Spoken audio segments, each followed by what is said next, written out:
Hi everyone, it is Marie here from Skeins, and hopefully everyone is hearing me okay today. I have, wiggly wobbly. Look at that, wiggly wobbly, wiggly wobbly.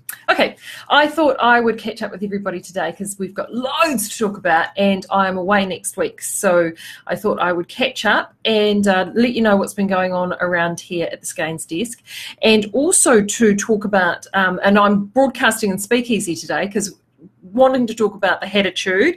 As you can see, I'm wearing my Thicket here by Alana Dacos, which is one of my absolute favourites, and which is very apropos today because it is absolutely frigid here in Napier today. A balmy high, I think, of about 10 degrees. And I know those of you down south, and I've seen many of my South Island friends with like snow on the ground and stuff. But just so you know, we're not used to that sort of thing here in Hawke's Bay, and there is snow on the hills, and it is all very winter wonderland right now. So hence the reason why we've rugged up, we've got our hat on, and more importantly, if you haven't already seen it on the Instagram this morning, I finally finished my one UFO, which is the second oatmeal from the original knit along we had 18 months ago, before the Speakeasy even came about and on the main page. I knitted the pink one from Heritage and then thought, well, I better cast another one on while everyone's still doing theirs, and got as far as all it needed to do was one sleeve and this neckband, and that was it. And it has been sitting as a UFO in my living room for 18 months. So because I haven't been particularly well, I've had a bit of a cold. So I had this nasty weather, and I looked at it, and it was, let's face it, people, it was perfect knitting weather, Queen's birthday weekend. So I thought, right, now is better time than any. So I'm going to show it to you. Here it is here. Now, as you can see, there is a lot of positive ease going on here. And if you say, oh, Marie, you didn't size yourself properly and all the rest of it, I did 18 months ago, and I've lost weight since then. So not a huge amount of weight, but enough to make a difference with measurements. But to be honest with you, it doesn't actually really matter because it's a pattern that has got a bit of positive ease. What I do like about it is I can't really see. There we go. You can see a bit there with this. It's a nice little bit of waist shaping just here, which is lovely. And it's perfect today. As you can see, I'm just wearing a merino and some comfy pants, and it's nice and warm, and it's perfect for a day like today. So this is Oatmeal by Libby Johnson, Treaty Myrtle. Again, as I always do, I will put this in the comments. But it is, I have to say, if you're looking for a good, standard, easy, lovely sweater, this is a good go-to. Honestly is. So I'm really pleased. The yarn is Persian green, and in fact, it doesn't look very nice on the screen, looking at myself. It is a really lovely jadey green, Persian green in vintage. And I have to say, I like vintage in this project. It's really, really good. And I can just see that I'm going to get oodles of wear out of this winter. So I'm really, really happy about that. Now, Hattitude, you guys you rock, absolutely rock. I am loving seeing all the patterns that have been posted up, especially all those Harding Road hats, because it makes me feel better that my pattern, I have actually written the patterning, the mosaic part and the patterning correctly. As I lamented in the last video, I am the world's worst. I'm not a designer by any stretch of the imagination, and I am one of these people that, fortunately, if I want to knit something, I'll get an idea and I'll knit it, and I don't really take notes, and generally alcohol's been involved, and I'm hopeless, really, really hopeless. So there's a reason why the very few patterns I have published are all free, because I can't charge people for them, because I just, they're not, the amount of work I've put in them doesn't warrant it. So I pass that knowledge on lovingly. And the Harding Road was one of those. It was, the yarn came in, it was some Skeins original yarn that came in, and the colours just spoke to me, and it's a derivative of another hat that I'd written years previous. And anywho, I've seen about 3 or 4 being posted since we started, and they look great. And I love the pattern because it uses up scraps, and it's great for using up bits and pieces, and you can play around, and it's actually quite a nice, satisfying little thing to do. The other nice thing about it too is I've written it both in the round and in the flat. So if you're not in the roundy person and you like to knit things in 2 needles, you can do that too. So seaming is just fine. But I wanted to talk to you about so I was good. So anyway, back to my story. I'm getting all over the show. Back to my story. So I finished this and I thought, okay, I need to get a hat cast on, and I only want to take hat projects away with me next week because they're nice and small and compact because I'm flying. So I want to have something that's easy. And I also, I looked at stuff. I've actually got a number of things in my library, and I thought, no, I'm going to be good, and I'm going to do a pattern that I already have. So it's kind of a bit like your stash busting, but using patterns that you've already bought. So anyway, I dived in my cupboard. I was telling the girls this morning, they think this is hilarious. So I dived in my cupboard, and I own both of these. There's 2 of them, Botanical Knits and this is the second one, Botanical Knits 2. I own both of them by Alana Dacos, who's got Never Not Knitting. She's got a podcaster and a fabulous website. She's Californian. And she self-publishes these, and these came out a couple of years. Oh, actually, when did they come out? That's a really good question, Marie.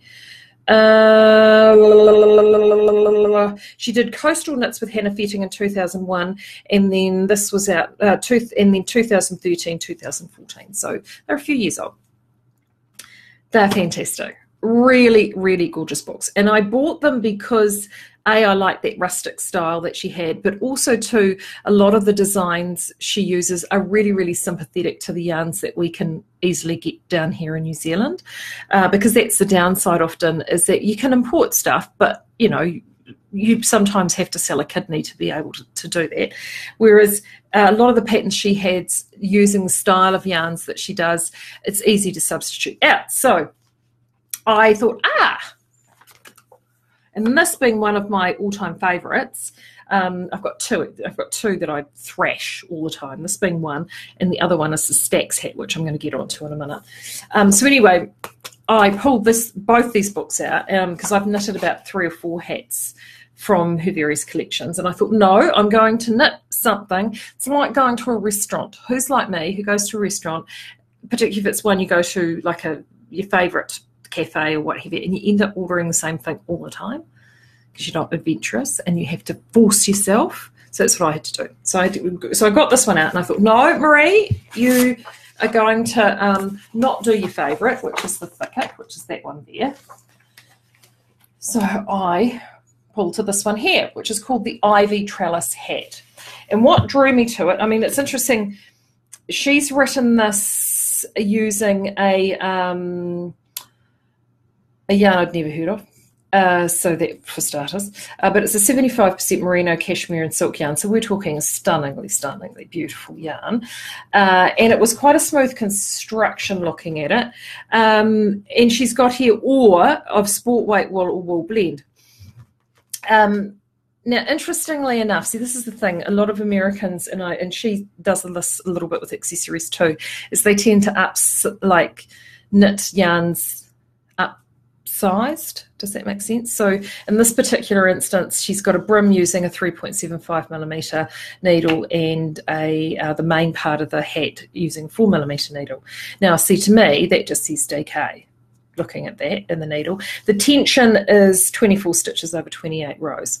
Now, I made the executive decision that I thought, no, I'm going to do this in a DK, because the only downside with using a sport weight yarn, which she's written this to a 24 stitch tension yarn, is that that's when you do have a tendency to get a bit more slouch and things can get a little bit loose while and woody and loose and stuff. So for me, I thought, no, I'm going to do a DK. So this is last night because the husband's out at a meeting and I had the book out and I was all ready and finished this and I was all motivated. And then it was like water everywhere, but not a drop to drink. So So I'm going through all my stash at home, and anybody that's been to my house knows that it's sizable. So I'm going through everything, and I have yarn everywhere, but not a lot of skeins yarn, and certainly not a lot of skeins yarn suitable for that. Or the skeins yarn that I had was discontinued, or it's a colour that's not available anymore, or it was, and I thought, well, that's no good, because I want to do it in something that everybody can still get access to it and enjoy it and love it. So I really trust, and see, that's the thing. You say to yourself, well, Marie, why haven't you got the stuff at home? Well, I don't need it at home because I keep it here. This is my stash extension. When you come into the shop and you buy things off me, you're raiding my stash. Think about that next time you're in. So that's, so I don't bring anything home because I know that I've got it all downstairs, and my husband has a heart attack when I bring bags of yarn home, particularly if he knows it's staying. So yes, so I'm looking around, I'm thinking, and then I found a couple of things, but I didn't have the meterage, and then I said, or it was something that I wouldn't have the badge. Oh, good grief, I tell you what. Then I had another glass of wine, because that sorted that out. And I finally raided the crochet along thing project bag that I didn't actually finish, which was the Lost in Time shawl. And I happened to have 2 balls of Chatswood Somerset in there, 1.5 actually. And I thought, bingo, winner. So there we go. So that's how that finally, honestly, I swear it took me longer to find something than it did to actually get it set on. Now, Jackie's just said, have not done hats before. I thought it would be a best place to start easy. Actually, the Harding Road hat would be actually a great one for you, Jackie. And you don't have to do the slip stitch patterning, because if you don't do the slip stitch patterning on that hat, it's just a basic beanie, and you can either knit it in the round or in the flat. And you could do it both ways, because if you've not knitted in the round before, it's a great way to start that too. So if that helps. I like knitting hats. I hate knitting socks. I've got a friend who does that for me, because I hate doing it. I really detest it. But I love knitting hats, which is probably, if you saw my video that I did at home last week, the Crazy Hat Lady, as you can see, I have a lot of hats, and it's because I love knitting them. I find them really, really enjoyable. They're a really fast thing to knit, and I like to wear them. So for me, it's great. So anyway, I cast this on. So the first thing I thought was, I'm already a glass and a half of wine in, and I'm casting this on. Ambitious on a cable project, but actually not really, to be honest, because these patterns are really well written. Really, really well written. She's whoever does her editing, it's great. So that was my progress as of yesterday. I'll see if I'll be able to do this without sending this into. There you go, sort of. So I got that started yesterday, and I'm really pleased with how that Chatswood's knitting up. It's got that nice rustic look, which suits all her style of designs in this book, and it's looking great. There are a couple of little funky stitches in there, but nothing. The glossary at the back has all of those. There was nothing in there that I kind of thought, oh gosh, I'm going to stab this woman with a set of needles. There was fine, and quite easy once you get started to actually read what's going next. So it's the charts are written sort of in blocks of about I think they're in blocks of about 12 stitches or so, repeated on the way round, and it's quite easy to memorize. And and I have to say, the youngest son and I sat there last night, and we had the Star Wars on, and thoroughly enjoyed it. So I'm going to work on that again tonight, and I'm going to keep posting with actually the rate I'm going. I'm actually going to have this finished before I go away. So with that said, me being me, and people that know me also know that I have a tendency to bundle up on projects, like I never just knit one. I tend to knit multiples of them, because I'll get started, like it, and then think, well, what does it look in this yarn, and how does it look in that yarn, and all that kind of stuff. And I think already just starting that, it's like, okay, I'm definitely going to have to do more than one of these. So I have got that one there in the Chatswood.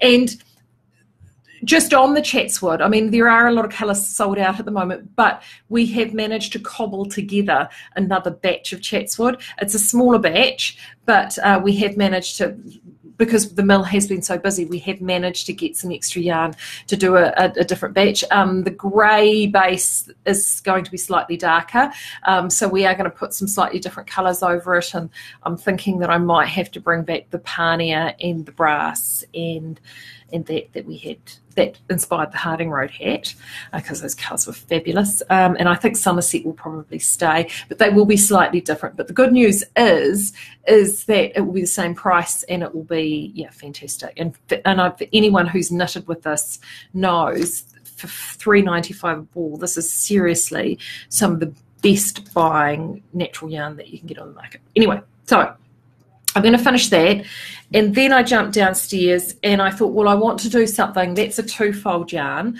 so it gives you this really lovely rustic stitch look. What will it look like with more of a smooth stitch? And the thicket that I've just taken off, I'll put back on there, this thicket, as you can see, with this lovely definition. So funny, I did this hat, all mirrored, there we go, when I did my SSK a certain way, and I've now changed how I do it, and I'd look at this thinking I need to knit that hat because that SSK will look so much smoother. Anyway, I digress. So silver lining. This is in silver lining. This is 5 Mile Bush. Triple P. Anyway, 5 Mile Bush. 5 Mile Bush. So this is Old Rose, which looks particularly grey there, but it's actually a greyish sort of a pink, and I think that in that trellis hat is going to look amazing, because the stitches and the cables will really, really pop, and they will look beautiful, absolutely beautiful. So that is going to be the next one. So I'm going to take this away with me, because I'll do this one while I'm away next week, and I may even squeak in another ball of something, just for one more, or I might even do another one of these, I don't know yet, but I'll so that's what I'm going to do next week. So with any luck, I might be able to get some stuff posted up just on social media. I'm trying on holiday not to do any work other than knitting, but you know, can't help yourself. But that's what I'll do next week. So that brings me to price packs. So Claire and I have been ratting around today, and I have already I've sent out messages, but through the Book of Face, to our 3 winners. And this week's winners, I mentioned before the Stacks hat. So let me just back up to the Ivy Trellis hat. We really, really, really want to give this one away, but you can only buy it as part of a collection. So I have actually emailed Alana, because I've sent her yarn in the past, and I have asked her whether or not I can buy it separately from her, and hopefully she says yes, and then later in the month we can give away some trellis prize packs for that hat. Failing that, she has got some other patterns which are available individually, so I might do one of those instead.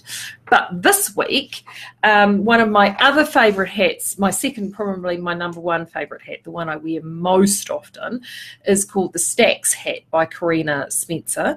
It's knitted, I knitted it in Burlesque, when Burlesque first came out about 3 years ago, which was our merino silk single woven.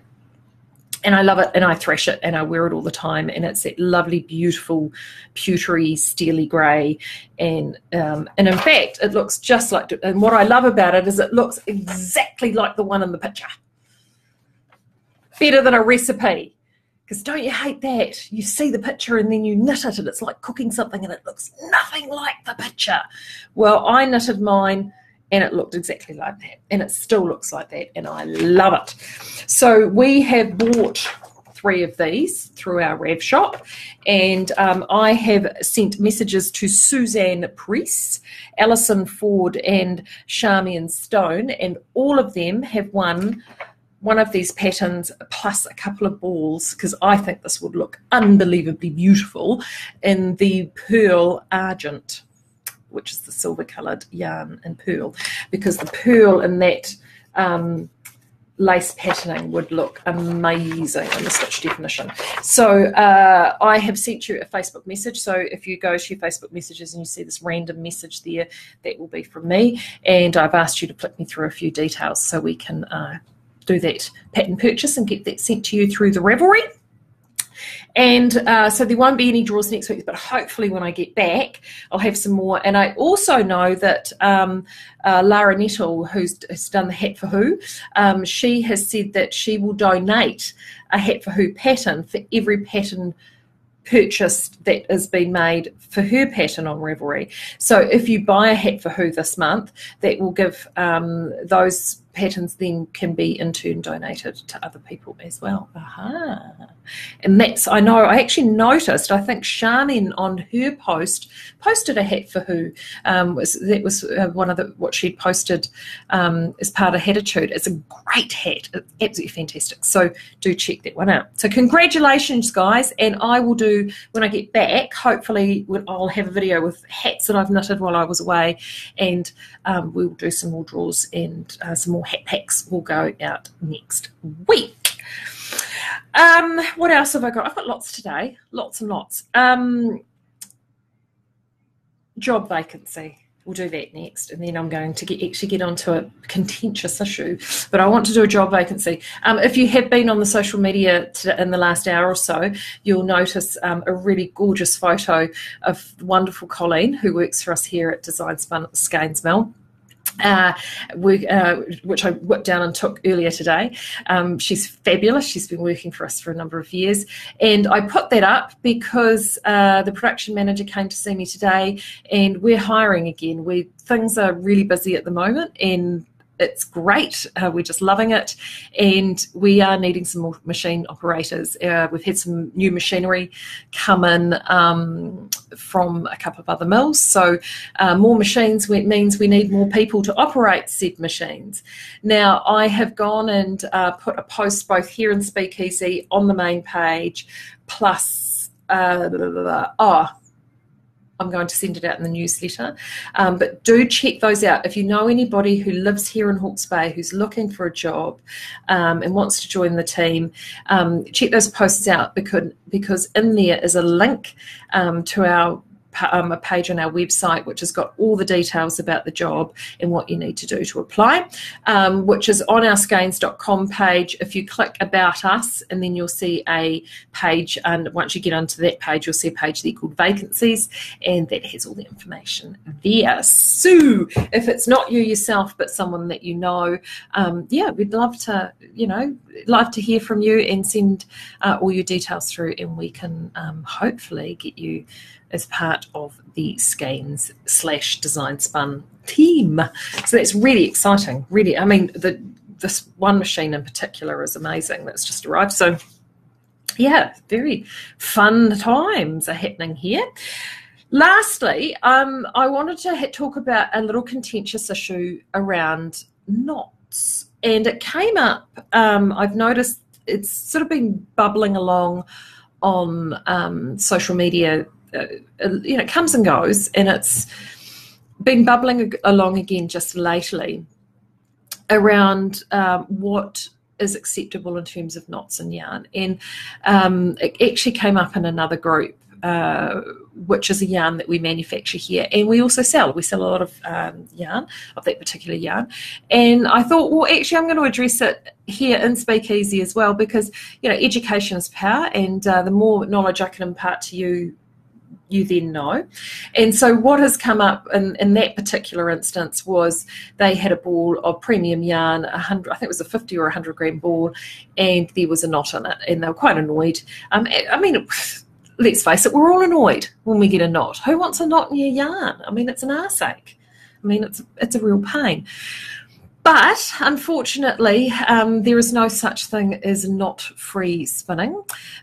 We try really, really, really hard not to have knots in our spinning, and we work really hard in terms of quality control, and also technology has moved on as well. So talking to the older and wiser heads here than me, because I've only been lurking around here about 12 years, but there are ones here that have been in the industry for decades and decades, when way back when, it was quite acceptable to actually have up to 2 to 3 knots per 4-ounce ball, which is a 50-gram ball equivalent.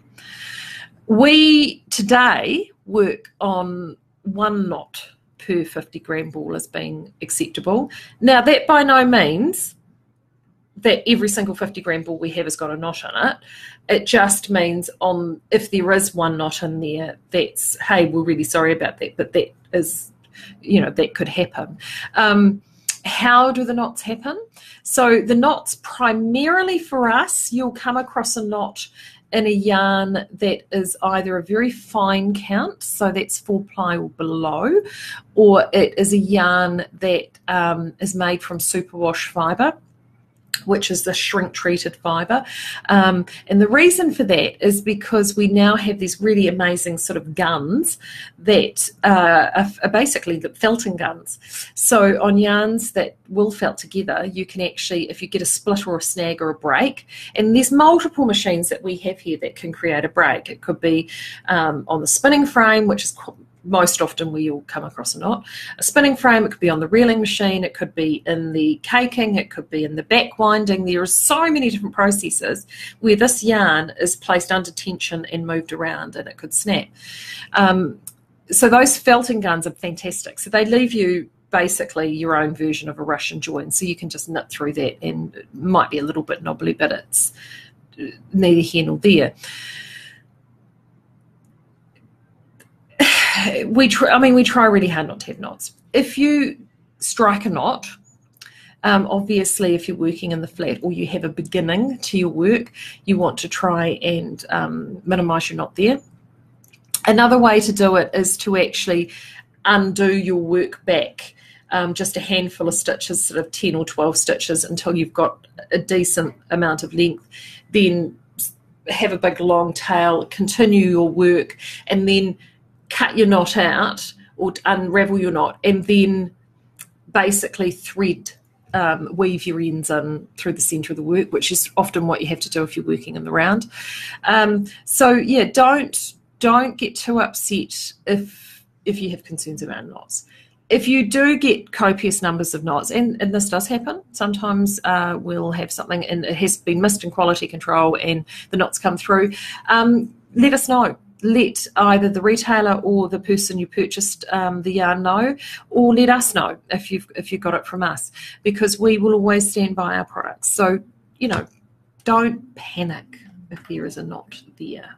So that is your advice for today. If you have any questions around knots or manufacturing and knots, just let me know. Or just drop us an email at info@skeins.com and we'll try and answer those for you. But in the meantime, I want to hear clickety-clack, needles out, hats posted, please. Lots of hats posted. Just remember, if you're wanting to flick me a note through the Book of Face next week, I won't be as accessible as I usually am because I am away. So the internet I won't have mobile data, and I will only be checking in on Wi-Fi periodically. So instead of necessarily flicking a note through Facebook, you may wish to send an inquiry through info@skeins.com, because that will get answered faster than me. And Baden, I think, is around. He's my backup man on the Book of Face, but he's also out and about at the minute as well. So if you could do that, would be wonderful. But in the meantime, hats, lots of hats. I want to see hats up on Hattitude, and stay warm and enjoy and knit and have a really good time. And I will see you probably in about 10 days' time. And next time, because I'm liking this, talking about different things. Next time, I also thought I would talk about country of origin and some of the stuff that goes on here around that, because that's been a topic that's come up. So until then, have fun, stay warm, and I'll see you soon.